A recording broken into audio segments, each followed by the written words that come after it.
Hello everyone, I am Vishal. Can everyone hear me properly, I guess? Okay.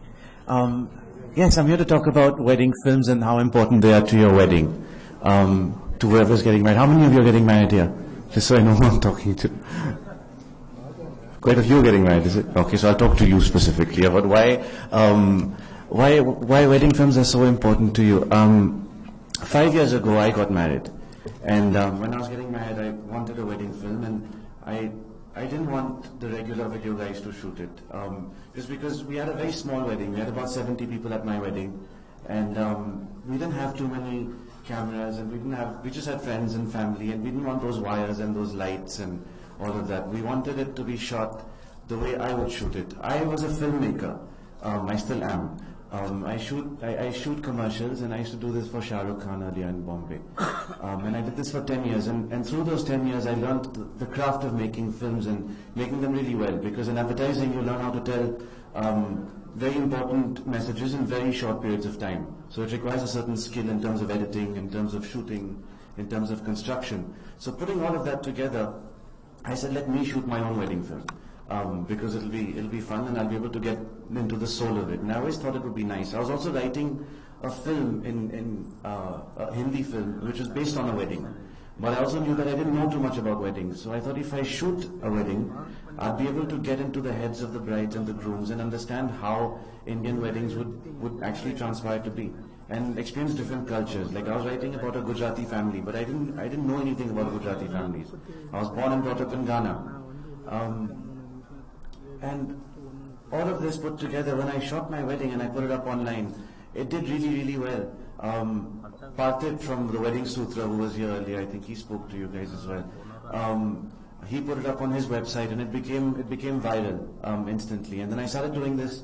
I did one more as research, and I did another, and I really enjoyed the process, because my first wedding film, when I showed it to my own wife, she reacted there was lots of joy, and she loved it, and she cried. And when I showed it to my first bride, that I shot for, the reactions of their families were very intense, because you become almost like family, like with them. You've understood them, and you've told their stories, because these films that you make, they're not just wedding films. They end up being time capsules of some sort. You talk about everything that you've lived in your life, and everything that you've done, your whole family, your roots, where you've come from.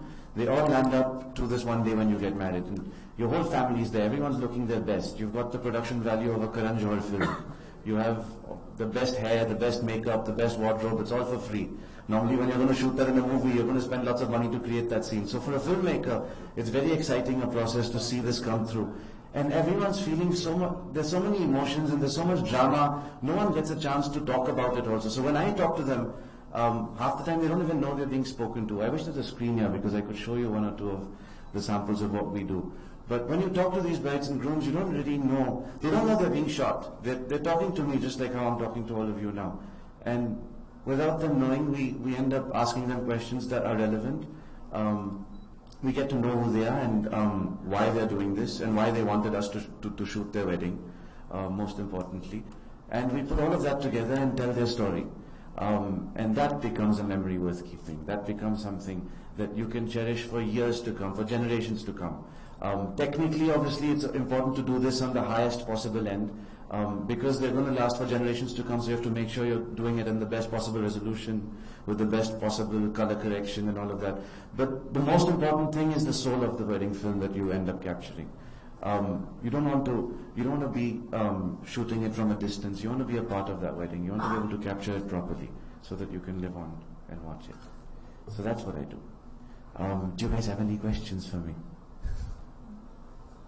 I think when it comes to wedding films, you have different types, right? You have a documentary where the families talk and tell how they tell their stories, and you have 1 hour films, 5-minute films. So how do you what you do in a wedding film? Yeah, what exactly is a wedding film? Nobody even knows, and I can't even show you a sample here right now.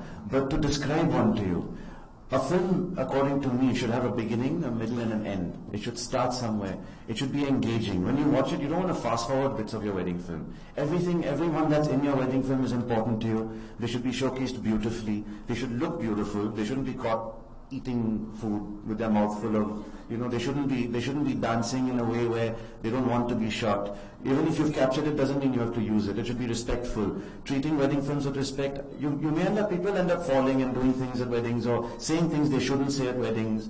But that's the power of editing. You can always chop and cut. Knowing that your filmmaker who makes this film is sensitive enough to understand the emotions of your family and even know when to crack a joke, because it's nice to laugh with your family and it's nice to laugh at yourselves once in a while. But that makes a wedding film. When there's humor, when there's emotion and there's drama, when you feel for the bride and you feel for the groom, you can sit and watch. I've had brides and grooms who watch their wedding films every morning. They wake up, they have their coffee, and they sit and watch their film, and then they start their day. Just because it reminds them of their happiest time. And when you watch it, you don't get bored. Because everyone in there, it's a story. It's actually got a proper scripted weaving story. Unlike, I don't sit and write the script. The thing is, the family is scripted. You guys script it. If you guys are happy on that day and you guys have a beautiful story to share, that becomes epic. And those stories don't have to be about the wedding. They can be about your great-grandfather and how you guys got here, and his stories. And everyone's perspective on him, because even though he's not there at the wedding, his spirit would always be there. And then generations, like when your great-grandchildren watch it, they'll know where their great-grandfather came from. It wouldn't be lost. Those stories are important to capture, and that's what makes a wedding film. And then obviously you don't want to make a wedding film so long that you can't watch through. My own sister's wedding film was 5 DVDs stacked on my mother's shelf, which I never got a chance to even watch because it was just too boring. One guy he stood at the entrance with his camera and just stood there and captured everyone coming in, and that was the wedding film that he got. So it's like everyone was there. That was more important. But to me, a wedding film should be long enough to tell everything that the story had, like how many days the wedding was for. Some weddings, I've shot weddings over 10 days. I've shot weddings over 1 day, literally just the ceremony itself. So different people have different kinds of weddings. Some people have 3-day weddings with a mehndi, a sangeet, a haldi. Each film is different. There's no set format. Each culture is different. Each story is different. You can't categorize someone's life into a genre. Some couples I've met are like crazy. They've broken up and they've gone and met other couples, and they've come back together and they've openly told us the story to capture for memory. And some people have they're very closed and they don't want to speak so much. And that's also equally fine. You don't have to. Not everybody is a good orator. Not everybody wants to tell their story or document it. But these segments would make your film, and these segments would determine how long your film would be. A 1-day wedding, normally I would make a film around 20 to 30 minutes. It's long enough, it's engaging enough. If it's a 3-day wedding, my films have gone as long as 2 hours sometimes. On an average, an hour is good. But there's always things like the sangeet. For example, a lot of people have these sangeets since Hum Aapke Hai Kaun released. And at that time, you would have the chachi dancing, and then the cousin dancing, and then the really hot friend dancing, and what will happen is the one person who dances really well will dance 5 times. So there'll be a lot of dances. The dances alone will be about an hour and a half. And then when you're watching it later, you don't want to go through everyone's dance all over again. You'll get really bored. But everybody wants to watch their own dance. Like the hot friend will want to watch only her dance. She doesn't want to watch anybody else. So what you do then is you categorize it into 2 discs. So you make one where you've got the whole film, and in one you've got special features. So in special features you've got the sangeet, and it's shot as beautifully as the film. It's got multiple cameras, it's got the audience reactions, and it's all edited beautifully, but it's done in chapters. So you can skip to the chapter you want directly. You don't have to, so everyone can just watch whoever they want to. And it's still like the whole sangeet's captured, and you don't have to watch it every time. In the film, which is like an hour long, I still show you the sangeet, and I show you the best parts of everyone dance. And I put that in a montage for you and make that like a fun video to watch, so that everyone gets a chance to see how the sangeet went in the film, like a little short version of the sangeet. So once the film is ready, I also cut a little trailer sometimes, because it's really nice to like show your friends and family. Some people like to put it on Facebook, some people like to just have it on their phones and watch it whenever. Or if you want to just remember your wedding in 5 minutes, it's always nice to watch your trailer. And your trailers normally have a story as well. They've got like it's a little mini film, so it's got little glimpses of the story of what the soul of the film really is, and that becomes a short version of the film. There's also some things we've done called an on-site edit trailer. So we'll go onto location, and we'll shoot like this mainly happens in destination weddings, because you'd go all the way to a fancy island somewhere like in Seychelles or in Bali, and it's beautiful, and you've called your family from all over the world, and they've all come and landed up in this one place, and when they leave, they want to all go back and show their friends and family what their wedding was like. So we end up cutting a trailer right there and then on site, and we put it on a little brochure which has got a little screen in it. I'll show you one. Saloni at the back over there has them, so she'll pass them around to you later. But there's a little brochure which you open, and then you've got a little video there, and it plays. And yeah, it's a nice way of sharing your memories. It's like a little photo album, because people like to have that on their coffee table, and they like to put that there. So this is like a little brochure you can put there. When you open it, it plays for you. And everyone can go back and say, see where I went for the weekend. Yes. That was a long answer to your question. Yes. For a perfect film, what do you expect from the couple? I expect them to let me be in this space. Give me the same respect I'd give them, I guess. Just that much. And the more, as much as they open themselves to me, that's how their film is going to be. It depends on how they are as a couple. I mean, just be themselves. Yeah. If they're in love, then that's what it's going to be. If they're hesitant, then that's what it's going to be. But they should share that with me and talk to me about it. And if they're excited, then they should tell me about it. And you want a couple who can open up their hearts and share. And most of them do, because I think they've reached a decision where they want to shoot with us. It's very hard making these wedding films. A lot of people would think that we can do lots of them and you can make them, but we can only do 12 to 15 every year, because each film takes that much of time to talk, to run through, and to make, and to craft, and to create. It's not something you can create into a factory. But yeah, we also do these workshops around the country where we train other people to teach, and teach them how to make these films. In fact, we're coming to Chennai again, I think next month, where we're going to do a workshop here. But it's nice too, because we can't shoot all of those 1,500 requests we get every month. At least other people can get a chance to shoot them, and shoot them well, and shoot them with the same knowledge we've gathered over the years.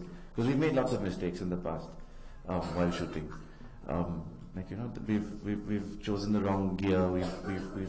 We've not shot the right wedding correctly, and we've learned from these mistakes, and that's how we've become who we are. We've learned from them, and now we can share those experiences with other people and say, listen, now if you want to make the perfect wedding film, it can be like this. And it's important, because I can't shoot every wedding either, and I recently saw this one very young filmmaker from Bangalore. He shot a Karnataka wedding, and it was in Kannada. The music was beautiful. It was authentic. It was real. It was a culture obviously he came from. It was a culture he understood, because he spoke to them in that language, and he could emote from their grandmother feelings I could never try to emote, even if I wanted to, because I couldn't speak the language as well as he could. Doesn't mean that he can't make such a beautiful film. He can, and because he has the language power, he can make it that much more beautiful.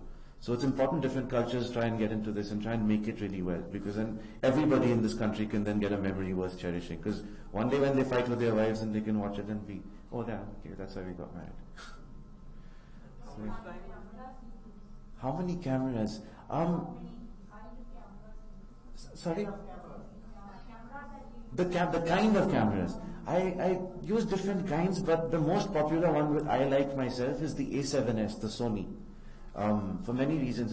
It's beautiful, it's really small, it's really compact.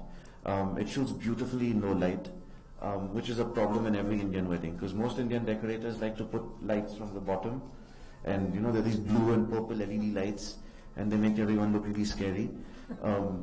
But then what happens with the A7S is that you can push the ISO really, really high.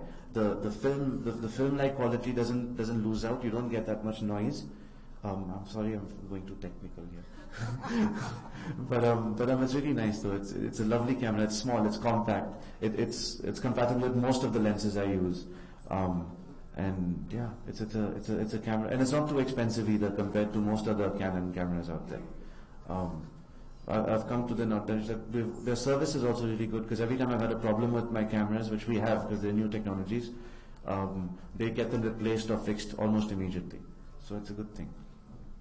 There's also another camera with Sony called the Sony Mark II. It's an A7 Mark II. That doesn't work so well in low light, but then it's got something else that the A7S also can't do, and no other camera I've seen can do. It's got something called a steady shot. But this works very differently from a software generated steady shot. But steady shot would basically mean that you can shoot. Normally when we shoot video, it's not like pictures where you can just hold the camera, take a shot and move. With video, you're shooting for editing, so you have to hold your position for long periods of time. You have to shoot for emotion with different magnifications. You have to position people differently on your shoot. So when you're doing this, you're holding your camera for long periods of time, like he would be, and he needs a grip, or he needs something to hold his camera, either a tripod like that, or some people mount it on their shoulder. Some people would use a steady cam if they're moving around a lot. But what the Mark II does is that it's a very small camera, and it's got a stabilizer built onto the sensor. So you can be standing in the corner, be shooting a very close-up shot, and not using any other grip, and just taking up this much of space, and still getting a beautiful shot. So that's something, but it's really nice in the day. It's very hard to use at night because the low light capabilities on that camera is not very nice. To do the stabilizing thing, I think they've had to change the sensor size, and that's taken some hit on the light sensitivity of it. So yes, again I got technical. Sorry. Two more questions. Yes. How much time do you need to prepare for the shoot? Like, how much time do you spend with a couple? As much time as they spend. I mean, normally not that much because I mean everybody's got their own lives to lead, and most of the people who we shoot for, they all come from different places of the world. But we do try and meet them on Skype. We try and talk to them. If they're in Bombay, we try and meet them. We obviously call them over to our studio. We go home to visit them. We meet their families. We get to know everything about them. That we get to know everything about them before we say yes to shoot their wedding. Just so that they know and we know that we're going to make a film. It's an investment. It's a lot of money you spend. It's a lot of time you spend. And it's a lot of effort that's put into from lots of people. Because the people who shoot this wedding, I don't shoot this alone. We've got a team of amazing DOPs and camera guys who've shot with us over the years. Who've again, they all come from what I do. They all worked with me in advertising with Shah-Rukh's company. But what happens is we've also adapted ourselves and changed our sense of filmmaking over the years. Because filmmaking is technology is getting so advanced right now that it's easier to make films. Anyone can make a film. You can make a film, and if you have a camera and you have a laptop, you can make a film. It's that easy. But the idea is to use this technology properly. That would be the key. And will you take care of the lighting part, or? Well, no, the idea is not to cause too much inconvenience. It's nice to have meetings with the decorator. It's nice to explain to production design, whoever's doing the design of the wedding. Most of the time it's just important to tell the bride and groom themselves, because then they tell the decorator and tell everybody what they want. But it's nice to be clear about how to light up the place and give them your suggestions. Like for example, top lighting is always looking nice. Like everybody looks beautiful here. Everybody's softly lit. Instead of lighting from under. Don't use harsh light, don't do cross light because you get cross shadows. Have overhead lights. You get beautiful lights these days. Again, with technology, you've got these beautiful lights called these helium balloons. And they're like big giant moons. They're about 8 feet wide. And if you're having an outdoor wedding and you need to light up a large space, you just have this one light and it goes really high up. And it spills this beautiful light over this whole field. And it looks amazing. This one light, it's a little expensive. It costs about $1 or $1.5 lakh because of the helium that's used. The actual lights are about 15,000 rupees to rent, but then the gas is expensive. But once it goes up and it lights up the space, everyone just looks stunning. And you don't need to then do too much decor-wise and stuff, because it just, from far when you look at it, it looks like a moon is hanging over your wedding. And then just fairy lights and stuff would do the trick. Candles, and that's all you need. And how many months time you need to plan all these things before the wedding? Well, I guess the bride and groom need a lot of time to plan their wedding. I come and shoot it. No, that's the benefit. See, if I was planning it, then that would mean then I might as well make the movie. But yeah, I let the bride and groom plan it, and I come and shoot it. That's more fun. Have you been in South Indian weddings, and what are the kinds of expectations that you have when it comes to South Indian? I've done about 4 South Indian weddings now, and each one has been beautiful. We just recently shot one in Seychelles. I see them no different. I just see how the weddings transpired. It changed my perspective on certain cultures of weddings. For example, until very recently, until I did my first South Indian wedding, I didn't really truly believe in the institution of the arranged marriage. I never understood how it functioned, because my family never got married that way, and my great grandfather never got married that way. We all came from Africa, and over there we are Bushmen. We all fall in love and get married. Nobody has like arranged marriages over there. But when I came to India, I soon realized that everybody over here, it is a norm, it is a culture, and everybody is brought up that way. And a lot of times I saw, and from what I understood, because of Bollywood movies and Indian stories that you hear, is that when you get arranged marriage, sometimes the bride doesn't want to get married and she's fallen in love with somebody else, and the parents are forcing her to get married. So I used to think it's cruel. If people want to get married, then they should get married on their own terms and conditions. Until I shot my first South Indian wedding, where the mother and father told the bride and groom to go meet, because they read their kundlis, or they matched on some website, or it was a shadi.com. It was some matrimonial pandit of some sort got them together. And the parents decided that yes, this is a good match for my daughter and this is a good match for my son, so why don't you go meet them? So they went and met each other in a coffee shop, and they really liked each other, and they went back and they kept meeting each other, and over time they spent a year meeting each other and falling in love, and a year later they got married, and they came from two very good families over here, and this whole story transpired. And when I met them, I just figured that if their friends had told them to meet each other, this would have been called a love marriage. So just because your parents are telling you to meet somebody doesn't necessarily mean that it's not a love marriage. It's just that your parents made you guys meet, not your friends or not destiny. And who knows, your parents, you didn't choose them, destiny did. So eventually it all works out, doesn't it? So yeah, that's what I learned from